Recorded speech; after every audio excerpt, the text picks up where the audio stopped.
ये पिक्चर्स मैंने बता दी है कि ये पिक्चर्स करनी है। अब पिक्चर्स के बाद अब नेक्स्ट आ जाओ, हमारा जो अगला टॉपिक है ये आ गया making of national in Europe. 6 topics है इस चैप्टर के, ठीक है। और 6 में से फर्स्ट वाला है ना इजी ना था टफ था करके, जो सेकंड और थर्ड है वो बहुत ज्यादा डिफिकल्ट है, तो उनको अच्छे से आपने करना करके। उसके बाद जो बाकी 3 है वो इजी है। So let's start with second one. आगे nationalism, making of national in Europe. वो ये कह रहा है कि जैसे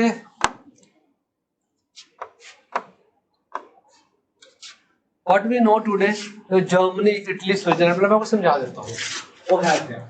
कि जैसे आजकल जो डिफरेंट कंट्रीज हैं, जर्मनी, इटली, स्विट्जरलैंड, तो शुरू में ये सारी कंट्रियां उस समय नहीं थी करके, ठीक है। कब की बात कर रहे हैं? मिड 18th सेंचुरी की, यूरोप की। तो उस समय ये सेपरेट कंट्रियां नहीं थी करके। अब ये क्या थी, they were divided into small kingdoms, छोटे छोटे पार्ट्स में सारे एरिया डिवाइड थे, और इनके अपने अपने रूलर्स थे। हर रूलर अपने अपने एरिया में रूल कर रहा है, और एक रूलर का एक एरिया का दूसरे एरिया से कुछ लेना देना कुछ नहीं करके। एक ट्राइबल लोग लगा, ट्राइबल ग्रुप थे जिनका अपना कल्चर है, अपनी लैंग्वेज है और अपने ट्रेडिशंस है। किसी का किसी के साथ कुछ नहीं कर रहा है, और एथनिकली दे आर डिफरेंट। हमने पावर शेयरिंग में देखा था कि एथनिकली क्या है, कि वो उनका सारा ही सारा भी जो फोर फादर का जो ट्रेडिशंस है सारा कुछ डिफरेंट है। अच्छा, अब ये सारे डिफरेंट है, तो हमने उसको प्रूव, इस क्वेश्चन में हमने क्या प्रूव करना है कि उस समय यूरोप कुछ क्या था कि Europe was divided into small kingdoms, छोटे पार्ट्स में डिवाइड हुआ था करके। तो उसको हमने लेट्स स्टार्ट नाउ। और इसका क्वेश्चन पेपर में क्या आता है? क्वेश्चन में ये आता है the Habsburg empire that rule over Austria Hungary was a patchwork of different regions and people. ये हमारा पेपर में क्वेश्चन आता है, इसको प्रूव करो। तो उस समय डिफरेंट तरह के किंगडम थे, एम्पायर थे, जैसे ओटोमन एम्पायर आ गया, हैब्सबर्ग एम्पायर आ गया। इन सारे एम्पायर्स में डिफरेंट कंट्रियां थी। तो देखते हैं हैब्सबर्ग एम्पायर में कौन कौन से एरियाज आते थे उस समय। तो लेट्स स्टार्ट।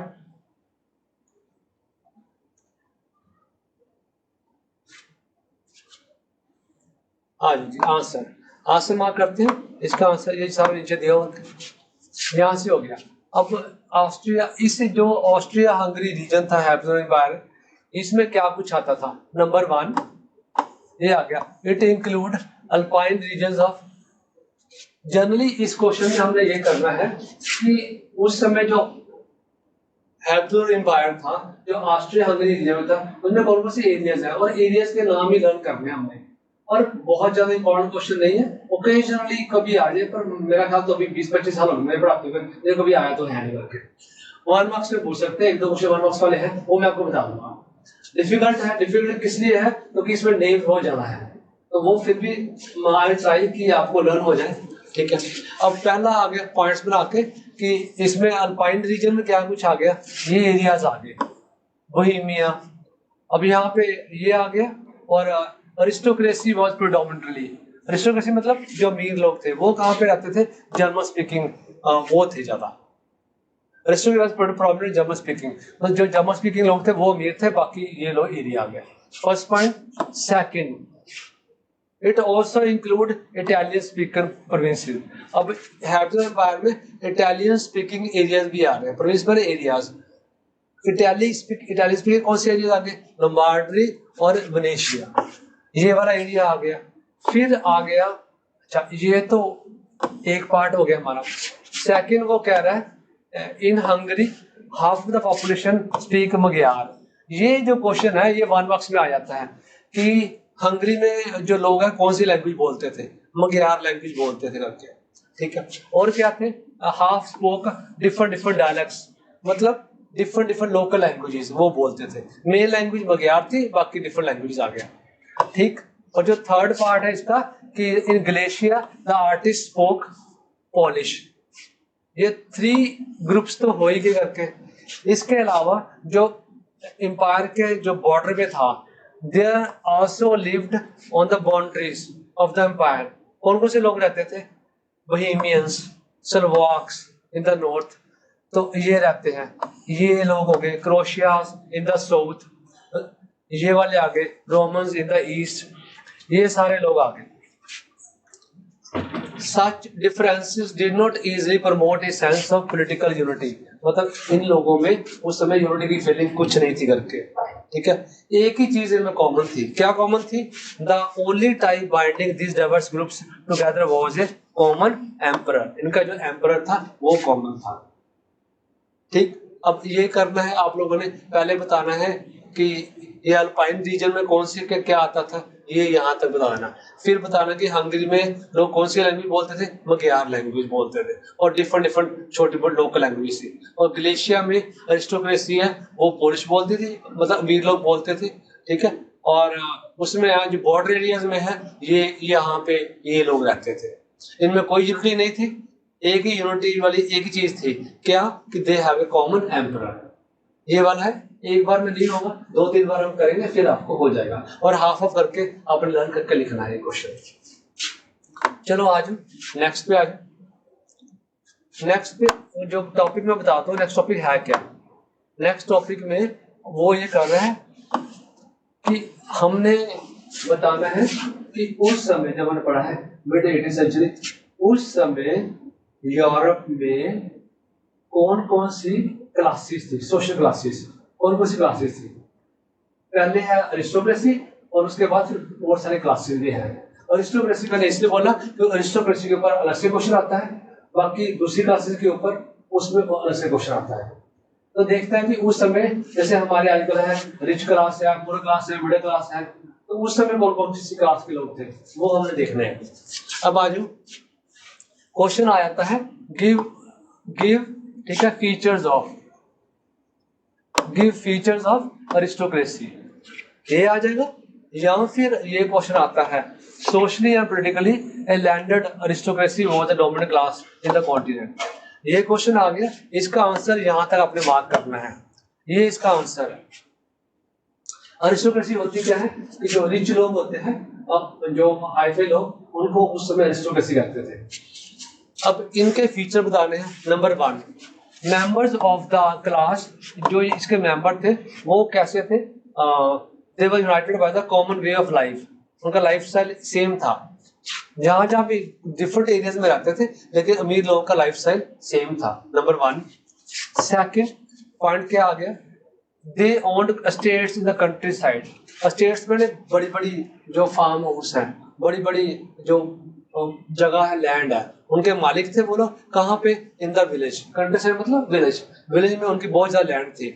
और कहाँ थे? एंड ऑल्सो टाउन हाउसेस, बड़े बड़े घर थे उनके।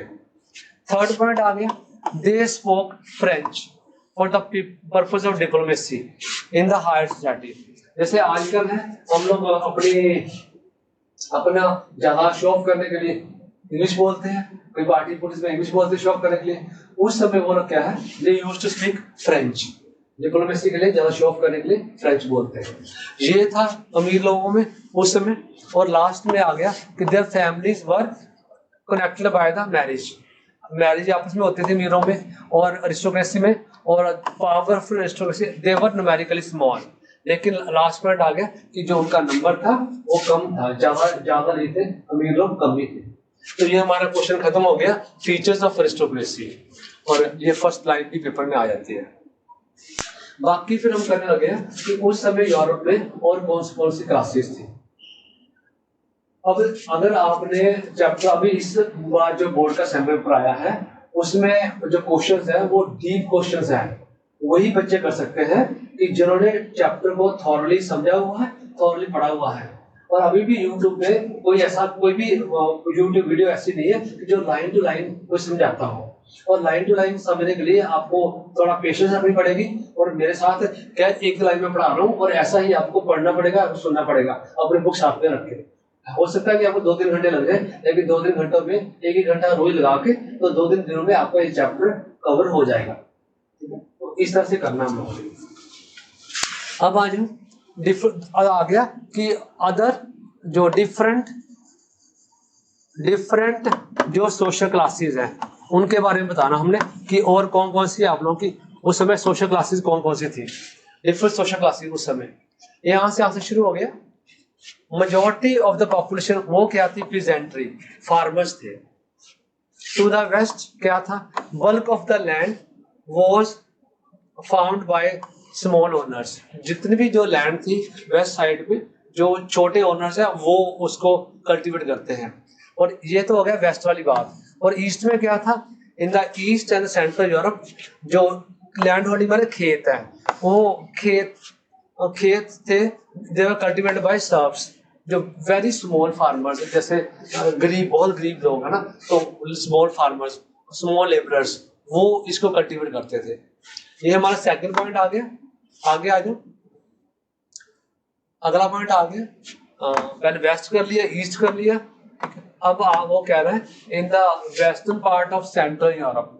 सेंट्रल यूरोप में क्या था, वहां पे इंडस्ट्रियल प्रोडक्शन एंड ट्रेड शुरू हो गया था, टाउन्स बनने शुरू हो गए करके। फिर टाउन बनने से क्या है, ये हमारी थर्ड क्लास आ गई, कमर्शियल क्लास आ गई है। कमर्शियल क्लास वो मेन उनका क्या काम था, प्रोडक्शन करनी मार्केट के लिए। चौथी हमारी क्लास आएगी कि इंडस्ट्रियलाइजेशन शुरू होगी, कहाँ पे, इंग्लैंड में। और पहले इंडस्ट्रियलाइजेशन आई, फिर फ्रांस और जर्मन के पार्ट में, उसके बाद आई 19वीं सेंचुरी में आई, वहां पे तो 18वीं सेंचुरी में आ गई थी करके। अब न्यू इंडस्ट्रियलाइजेशन आने से, मतलब न्यू फैक्ट्रियां लगने से क्या हो गया, new social groups came to being. अब न्यू सोशल ग्रुप्स कौन कौन से आए हैं, वर्किंग क्लास पॉपुलेशन आ गई है, मिडिल क्लास पॉपुलेशन आ गई है, बिजनेस क्लास आ गई, प्रोफेशनल्स आ गई, ये न्यू क्लास आ गई है। तो हम क्वेश्चन क्या कर रहे हैं, हम ये क्वेश्चन कर रहे हैं कि उस समय जो 18th और 19वीं सेंचुरी में है, यूरोप में कौन कौन सी क्लासेस थी, तो ये क्लासेस आ गई है। अगला आ गया सेंट्रल यानी ईस्टर्न यूरोप है, वहां पे क्या है कि there was small number till 19th century, it was among educated liberal middle class the idea of national unity. अच्छा, एक और क्लास है, कौन से वाली, एजुकेटेड लिबरल क्लास। तो एजुकेटेड क्लास भी है और वो लिबरल है थोड़ी, और उनके अंदर है जो देशभक्ति की फीलिंग सबसे पहले आई है। अच्छा, ये चीज आप माइंड में बना के रखना कि सबसे पहले मैं आपको दिखाता हूँ यहाँ पर वो क्या कह रहा है। ये देखो, वो हमारा खत्म हो गया। ये लाइन है कि ideas of national unity in early 19th century was closely allied to the ideology of liberalism. अब क्या है, वो ये कह रहा है कि जो सबसे पहले जो नेशनलिज्म की फीलिंग है वो किसके अंदर आई है, कौन सी क्लास के अंदर आई है, वो आई है एजुकेटेड लिबरल क्लास के अंदर आई है। अब इसी के बेस के ऊपर हमें आगे चैप्टर चलेगा। अब हाँ, एक न्यू टॉपिक शुरू हो गया, फिर आगे वही चीज समझ चलेगी कि क्वेश्चन आता है कि व्हाट, यहाँ पे लिख लो, व्हाट डज, ये क्वेश्चन बना हुआ है, what did liberal nationalism stand for. अच्छा, इसके ना 2-3 मीनिंग है, आपको पेपर में आएगा कि what is the social meaning of liberalism, फिर उसका आंसर हम लोग मार्क करेंगे कि सोशल मीनिंग ऑफ लिबरलिज्म का यहाँ तक मार्क हो जाएगा आंसर, यहाँ से लेके, ठीक है, यहाँ से लेके, फिर यहाँ लिखा पॉलिटिकली, तो सेकंड आएगा what is the political meaning of, ये सेकंड हमारा आ गया, what is the political meaning of liberalism. फिर नीचे वाले पैराग्राफ में आएगा कि what is the economic meaning of liberalism. तो तीनों में से इस बार बोर्ड के पेपर में ये वाला आया था, सोशल लिबरलिज्म का मीनिंग आया था पेपर में, ये फर्स्ट पैरा हम लोगों ने चेक किया था।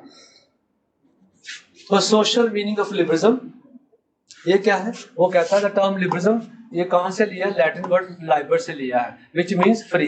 ये 1 मार्क्स में भी आ जाता है, आपने करना है 1 मार्क्स के लिए, एमसीक्यू फॉर्म में आ जाएगा, तो ये आपने ये करना है, लर्न करना है।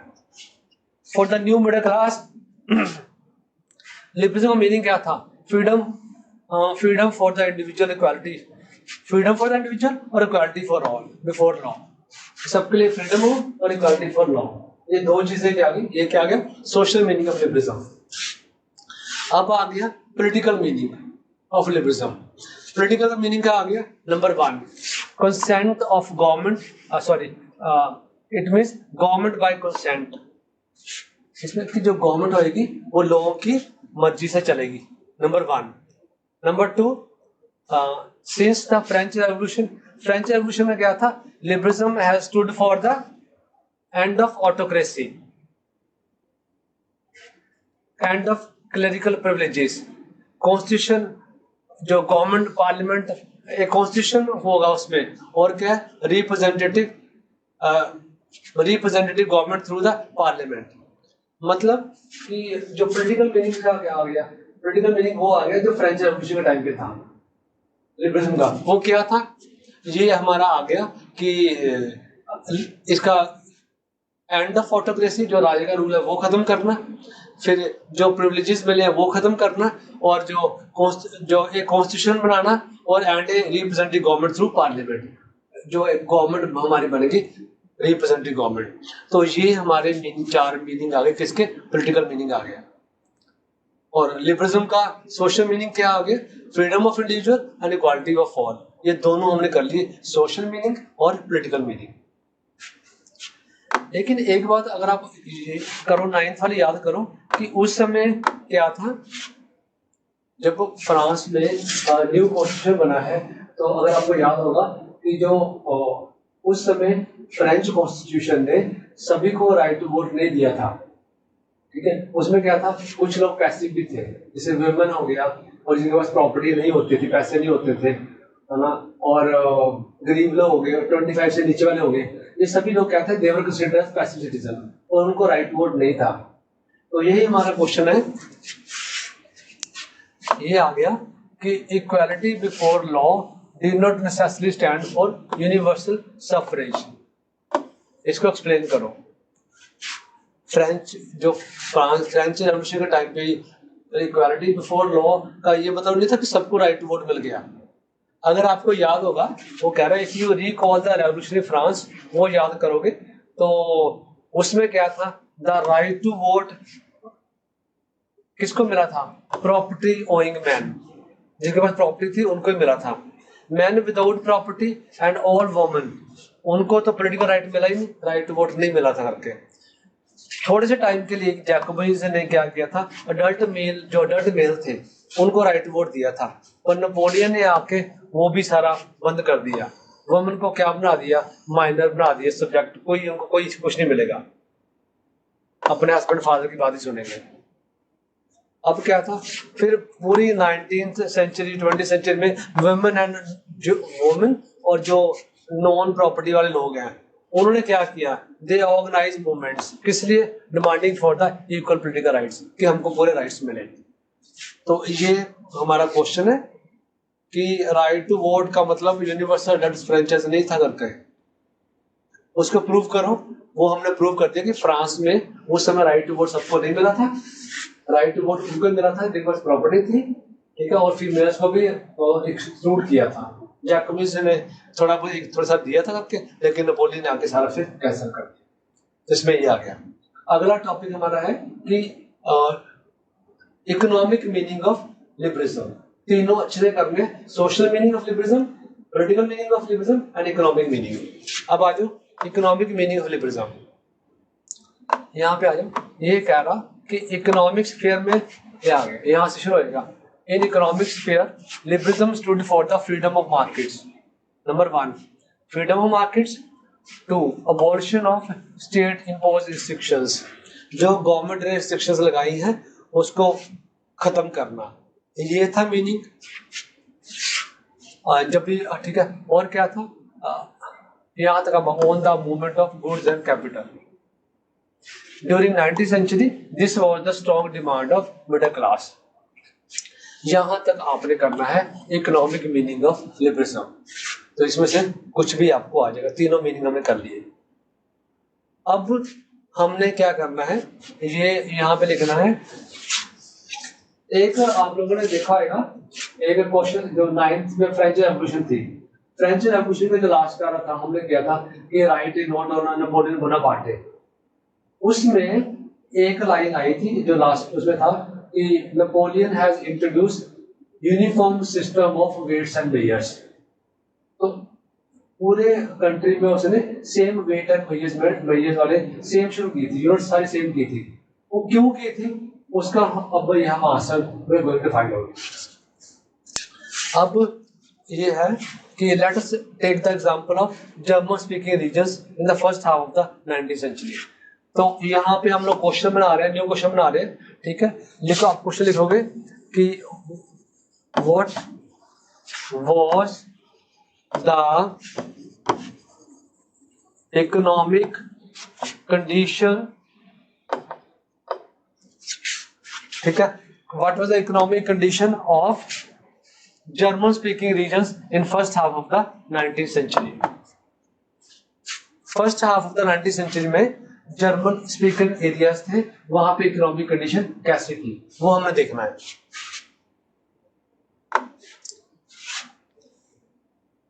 यहां से आंसर शुरू होता है हमारा। Napoleon's administrative measures has created, Napoleon ने जितने भी चेंजेस किए ना वो क्यों किए, क्योंकि जर्मन स्पीकिंग एरियाज में बहुत ज्यादा प्रॉब्लम्स थी। तो क्या प्रॉब्लम्स थी वो हमने देखना है। ये 39 स्टेट्स थी, ठीक है, कॉन्फेडरेशन स्टेट्स, तो उसके कारण से चेंजेस किए हैं। क्यों किया है, क्योंकि हर स्टेट क्या थी, each state has own currency. 39 states की अपनी करेंसी है, अपना वेट है, अपनी मेजरमेंट है उनकी।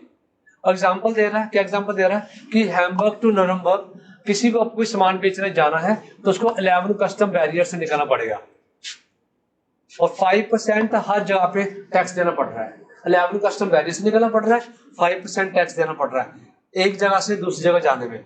अब देख लो आप अगर एक जगह से एक स्टेट से किसी ने अगर पंजाब से हरियाणा जाना है, फिर यूपी जाना है, बिहार जाना है, तमिलनाडु जाना है ना, और केरला जाना है, तो डिफरेंट जगह पे हर जगह पे टैक्स देना पड़ रहा है और हर जगह पे डिफरेंट करेंसी है।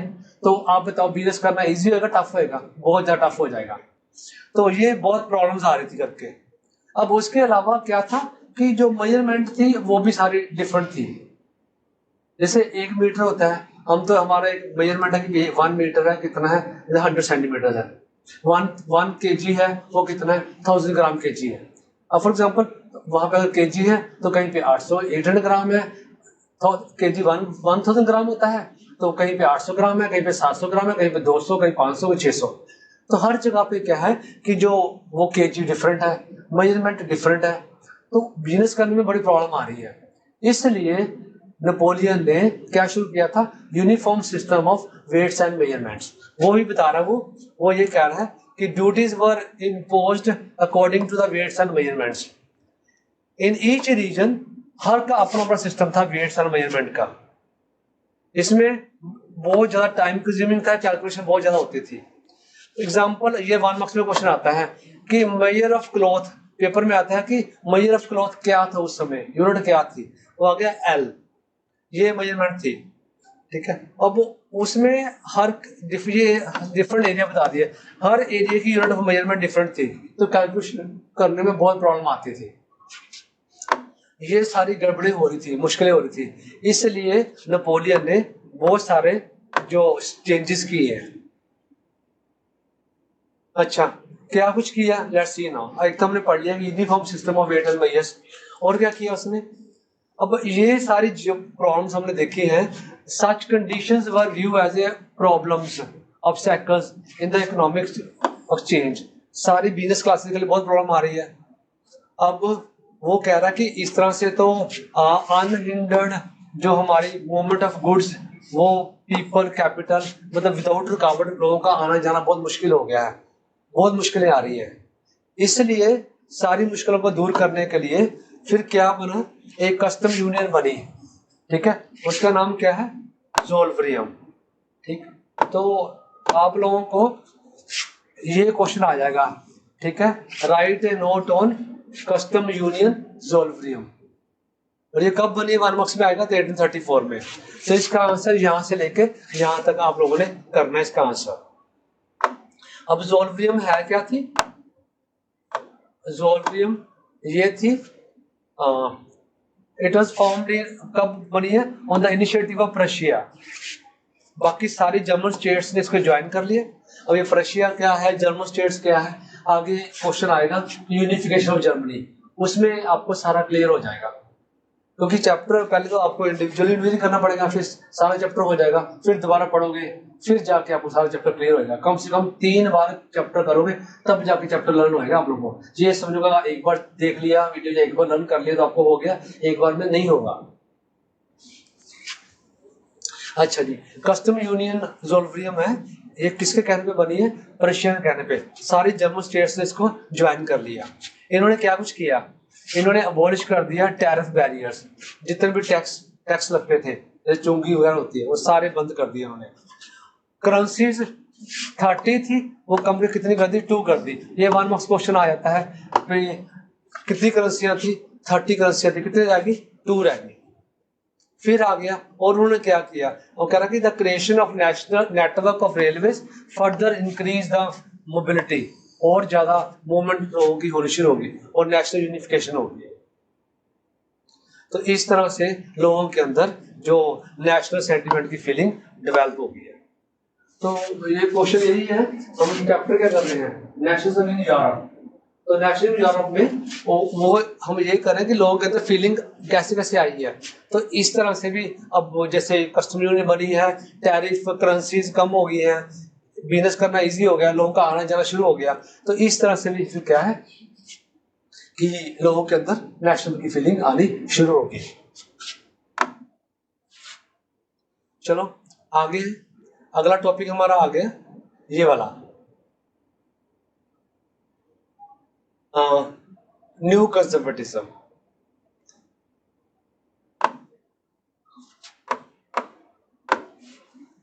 अब कंजर्वेटिव कौन होता है?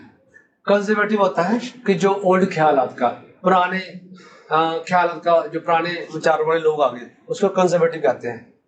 जो people who believe in the old traditions and who don't want to change, who don't want to adopt new things, तो they are called conservatives.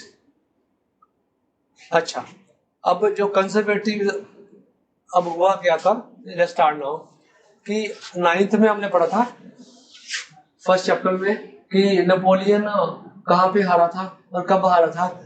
Napoleon was defeated in 1815 where Waterloo, 9th में हमने पढ़ा था करके।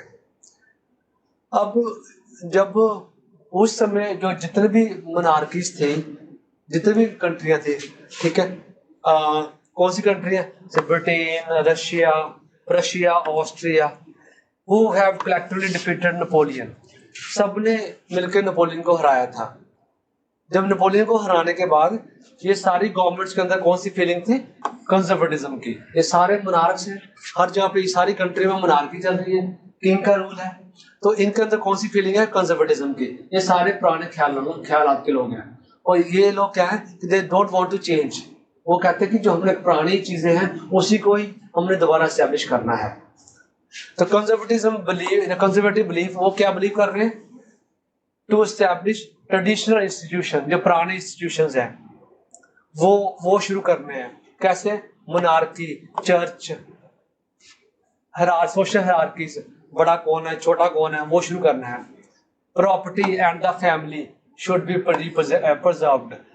ये सारी चीजें जो पुरानी चीजें हैं कंजर्वेटिव, ये कह रहा हमने दोबारा लगानी है पूरे यूरोप में, क्योंकि जो नेपोलियन ने सारा कुछ चेंज कर दिया था, ये दोबारा लगानी है। इसमें से ही कुछ लोग कहते हैं, क्या कहते हैं? Most conservatives they did not propose कि जो रिटर्न टू जो प्री रेवोल्यूशनरी डेज है, जो बिल्कुल पुरानी ना जाओ, इसके साथ आप क्या करो कि जो नेपोलियन ने चेंजेस की हैं, वो जो अच्छी अच्छी चीजें हैं नेपोलियन की, उसको भी साथ में चलने दो। कौन सी चीजें? उसने कहा कि लाइक इट कुड में अच्छी चीजें हैं, rather there lies from the, उन्होंने क्या कहा? There lies from the changes initiated by Napoleon that modernisation could in fact strengthen traditional institutions like monarchy. It could make state power more effective and strong.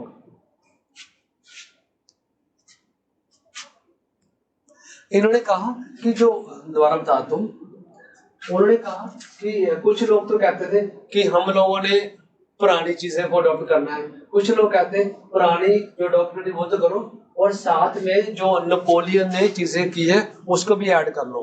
वो add करने से क्या आएगा, तो इस तरह से मॉडर्नाइजेशन होगी करके, और मोनार्की है वो अच्छे से चलेगी। It could make state power more effective and strong, और जो मोनार्की की पावर वो ज्यादा इफेक्टिव होगी, ज्यादा स्ट्रॉन्ग होगी, और मोनार्की ज्यादा अच्छे से चलेगी। इसलिए नेपोलियन वाली चीजों को भी ऐड कर लो। तो कह रहे कौन सी चीजें ऐड करें नेपोलियन वाली? Modern army, efficient bureaucracy, dynamic economy, abolition of feudalism, ये होता है जमींदारी सिस्टम को खत्म करना, ठीक, और अबॉलिशन ऑफ सर्फडम। ऐसा करने से क्या है, जो ऑटोक्रेसी है, मोनार्कीज है, वो ज्यादा स्ट्रेंथन होगी, ज्यादा स्ट्रॉन्ग होगी। तो ये है कुछ लोगों के व्यूज है। जो इन लोगों के व्यूज हैं उसको हम क्या कहते हैं, न्यू कंजर्वेटिज्म। पेपर में क्वेश्चन आता है, एक्सप्लेन द कॉन्सेप्ट ऑफ, ठीक है, explain the concept of new conservatism after 1850। तो वो ये हमारा पूरा टॉपिक कॉन्सेप्ट आ गया कि पुरानी चीजों को भी शुरू करो, चलते रहो, और साथ में न्यू को भी ऐड कर लो, नेपोलियन वाली, दोनों को मिला के क्या बन गया, न्यू कंजर्वेटिज्म। ये हमारा हो गया, ठीक। अब उसके बाद आजू 1 मार्क्स में आता है कि कौन सी कंट्री ने मिलकर हराया था, हमने कर लिया है, ठीक है। कौन सी कंट्री ने मिलकर हराया था नेपोलियन को, ये आ गया, ब्रिटेन, रशिया, ऑस्ट्रिया। पेपर में क्वेश्चन कैसे आएगा, पेपर में क्वेश्चन आएगा कि कौन सी कंट्री ने मिलकर हराया था। ये 4 कंट्री हैं, इनमें से एक कंट्री इटली लिख देंगे, कंट्री चेंज करके इटली लिख देंगे या जापान लिख देंगे। तो फिर बोलेंगे इनमें से कौन सी कंट्री नहीं है, तो फिर हम कहेंगे कि जो भी होगी। तो 1 मार्क्स क्वेश्चन ये भी आ सकता है। सबने मिलके 4, अब आ जाए टॉपिक पे, 1815 में वाटरलू में 4 कंट्रियों ने मिलके, सभी कंट्री ने मिलके नेपोलियन को हराया।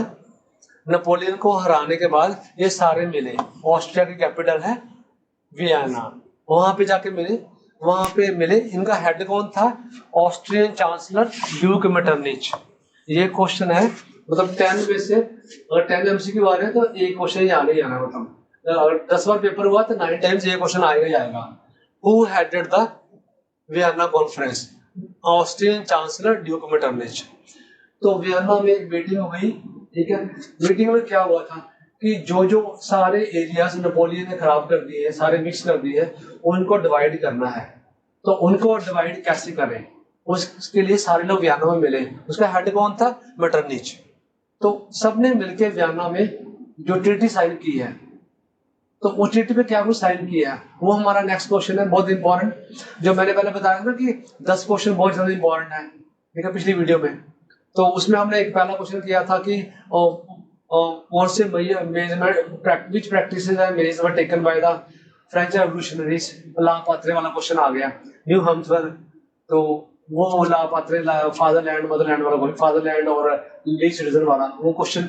दूसरा क्वेश्चन में किया था नेपोलियन कोड वाला, वो विराट कोहली वाला। थर्ड क्वेश्चन ये वाला इंपॉर्टेंट क्वेश्चन है, वो हम जो शुरू करने लगे वो बताता हूँ आपको। क्वेश्चन आ गया ये वाला क्वेश्चन, क्वेश्चन हमारा ये आएगा, ठीक, कि treaty of Vienna, treaty of Vienna, ठीक है, ट्रीटी ऑफ वियना, इसके हमने करने फीचर्स, ठीक है, features of treaty of Vienna. 10 minute में मैं कहाँ कर दूँ, मैं सब कुछ हो जाएगा, हम ठीक है, ठीक है। और ट्रीटी ऑफ वियना फीचर्स, ये हमारा क्वेश्चन है, और ये इसका, ये हमारा आ गया, ये इसका आ गया आंसर आ गया, ये हमने करना है।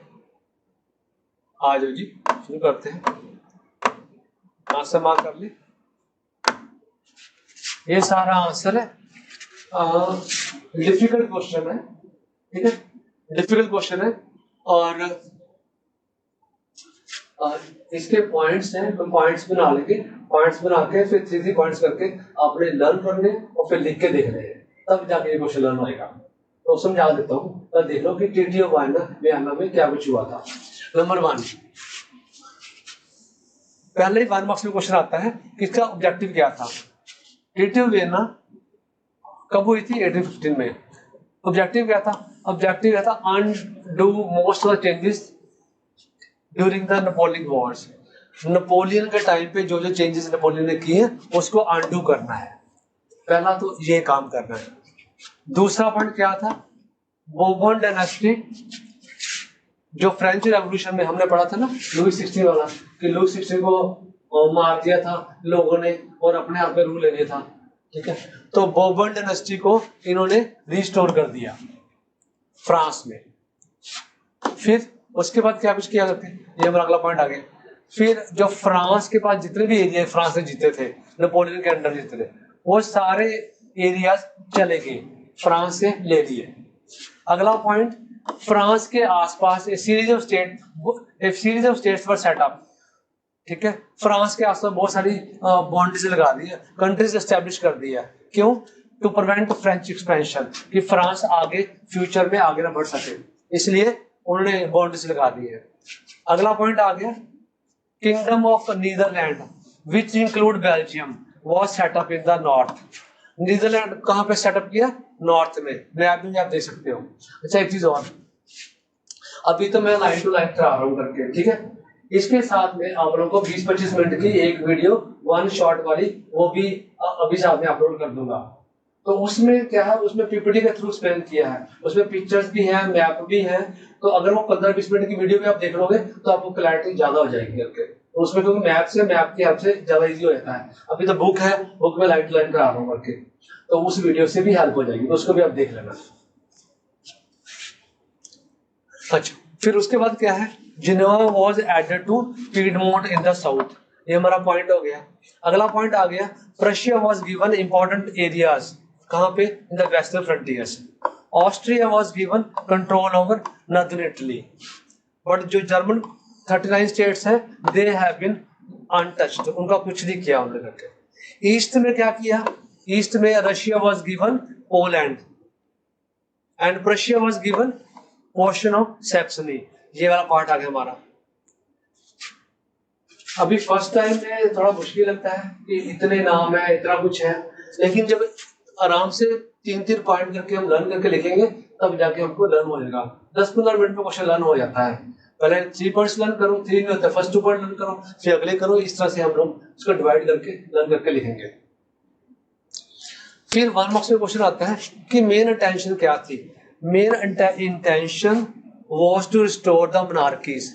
मोनार्की मतलब जो राजे का रूल है, कि जो राजे के रूल को दोबारा एस्टैब्लिश करना है, जो नेपोलियन के टाइम पे ओवरथ्रो खत्म हो गया था करके, and to establish create a new conservative order, जो कंजर्वेटिज्म को दोबारा एस्टैब्लिश करना है, ये इसका एम था।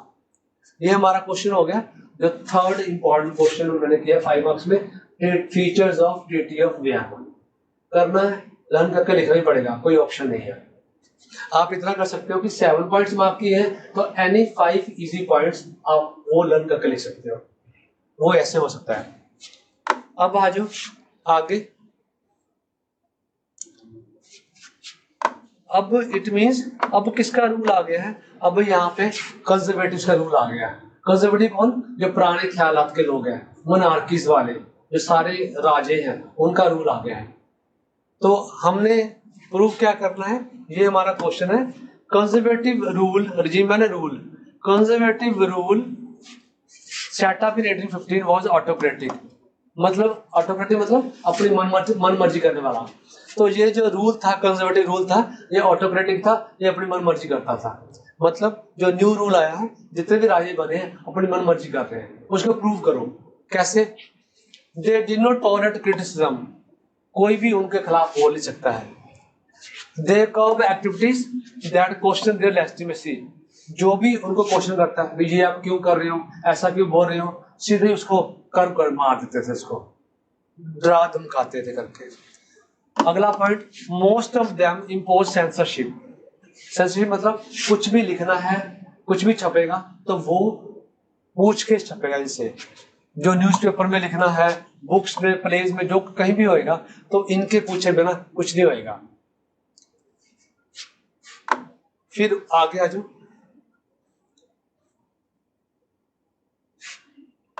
तो लोग नेचुरली खुश थोड़ा आएंगे, लोग सारे दुखी थे, ठीक है, कि ये तो बहुत ज्यादा पाबंदियां लगा दी, ये न्यू लोग आए करके। तो उनके मन में वही फ्रेंच रेवोल्यूशन वाली मेमोरीज आ रही थी। क्या आ रही थी? The memory of the French revolution, ठीक है, continue to inspire liberals. Liberals में कौन आ गए? वो टीचर्स, डॉक्टर्स वगैरह आगे करके, ठीक है, तो वो आगे। और उनमें क्या सबसे ज्यादा उनको क्या चुभ रहा था? One major issue taken up by the liberal क्या था? Who criticise the new conservative order, freedom of press. जितने भी जो लिबरल थे ना, मिडिल क्लास लिबरल्स, जो टीचर्स, डॉक्टर, बिजनेसमैन, तो उनको सबसे बात याद चुप रही थी कि फ्रीडम ऑफ प्रेस इन्होंने बंद कर दी है करके, ठीक है, और ये बहुत गलत बात है। तो जितने ये लोग थे ये क्या बन गए? रेवोल्यूशनरीज बन गए। अगला टॉपिक हमारा आ गया, ये खत्म हो गया। अगला टॉपिक हमारा आ गया द रेवोल्यूशनरीज। रेवोल्यूशनरीज की जैसे एग्जांपल भगत, इंडिया में लगा लो। रेवोल्यूशनरी कौन था? भगत सिंह मैं कहूंगा तो भगत सिंह, राजगुरु सुखदेव, चंद्रशेखर आजाद, ये सारे कौन है? रेवोल्यूशनरीज है। ड्यूरिंग द, अब रेवोल्यूशन का मीनिंग क्या था वो बताता हूँ हम लोग को। ड्यूरिंग द ईयर 1815 के बाद क्या हो गया? The fear of oppression. जितने भी मिडिल क्लास के लोग हैं, लिबरल नेशनलिस्ट हैं, उनको वो मारी जा रहे हैं। तो उनको मरने के डर से जब उनको तंग कर रहे हैं, मार पीट रहे हैं, वो फियर ऑफ रिप्रेशन, उससे क्या हो गया? जितने लिबरल नेशनलिस्ट थे वो क्या हो गए? अंडरग्राउंड हो गए। उन्होंने सीक्रेट सोसाइटीज बना ली अपनी। European states to train the revolutionaries, अपने सोसाइटीज बना ली, चोरी छिपे सोसाइटीज बना ली, सबको ट्रेन करने के लिए, अपने आइडिया को स्प्रेड करने के लिए उन्होंने सोसाइटीज बना ली है। रेवोल्यूशनरी होने का मतलब क्या था उस समय? उसमें ये था, revolutionary at that time meant a commitment to oppose the monarchial form, मतलब राजाओं के रूल को इग्नोर करना, क्रिटिसाइज करना है, उसको अपोज करना है। एक था ये वाला। और दूसरा क्या था? एंड हैड बीन एस्टैब्लिश, जो मोनार्कियल रूल जो कब बना है? जो ट्रीटी ऑफ वियना के बाद बना है। और क्या है? To fight for liberty, liberty के लिए, फ्रीडम के लिए लड़ना है। Most of these revolutionaries saw the creation of nation state as necessary. वो कह रहा है नेशन स्टेट बननी चाहिए। वो क्या होती है? जो जिनकी सभी लोगों के अंदर वायरस की फीलिंग हो, वो स्टेट बनेगी, लोगों के अंदर वायरस की फीलिंग आएगी, तभी फ्रीडम है। फ्रीडम लोगों के अंदर, फ्रीडम, लोग फ्रीडम करेंगे, फ्रीडम के लिए स्ट्रगल करेंगे, तभी देश के लिए लड़ेंगे। जब वायरस की फीलिंग नहीं आएगी, नेशन स्टेट नहीं बनेगी, तब तक कुछ नहीं होगा। ये तो रेवोल्यूशन का मीनिंग था उस समय। अब जो 3 क्वेश्चन मैंने बता दिए आपको इंपॉर्टेंट, ठीक है। अब पहला लापात्रा वाला क्वेश्चन, सेकंड नेपोलियन वाला question, third features of Vienna वाला, अब फोर्थ क्वेश्चन हमारा ये वाला आ गया है, ठीक है। Right is very important question, right a note on Giuseppe Mazzini, ये आ गया, write a note on Giuseppe Mazzini, इसके ऊपर नोट आ जाता है। जैसे हमारी कंट्री में भगत सिंह थे, उस समय कौन है? जो गिउसेप्पे मज़ीनी, इटालियन रेवोल्यूशनरी। उस समय यूरोप के हर पार्ट में रेवोल्यूशनरी बने हैं।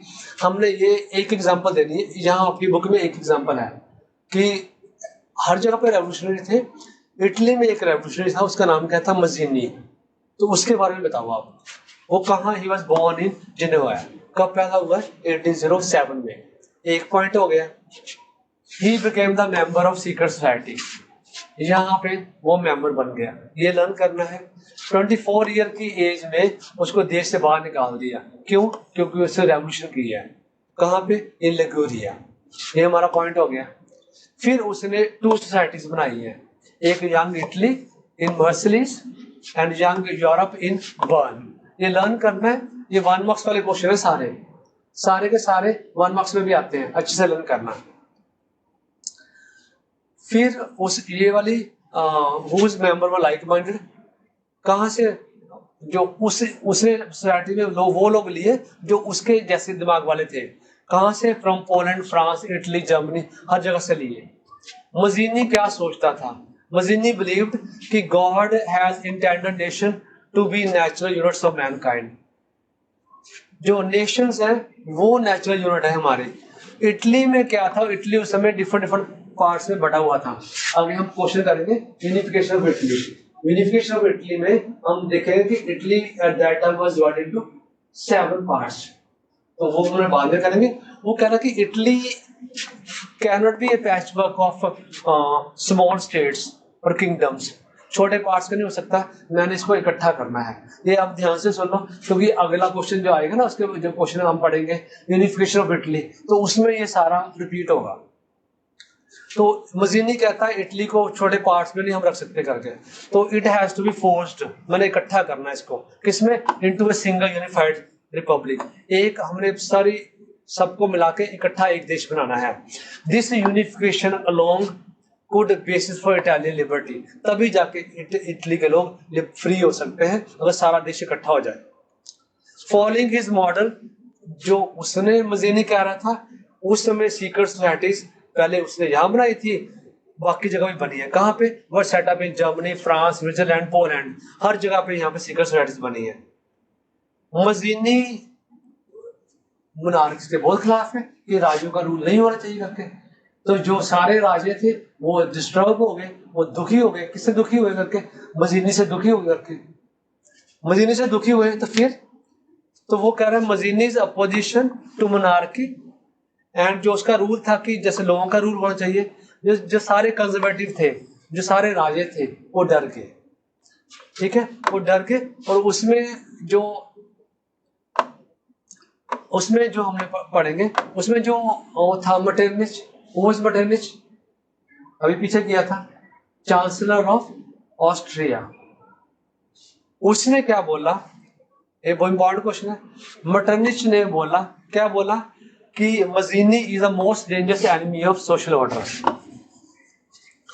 ये सेकंड क्वेश्चन इंपॉर्टेंट हो गया 1 मार्क्स के लिए, ठीक है। पिछला क्वेश्चन ये था कि who headed the Vienna conference, उसका आंसर क्या था, मटरनिच। अब यहां भी क्वेश्चन क्या है कि who spoke that Mazzini is the most dangerous enemy of the social order, मटरनिच।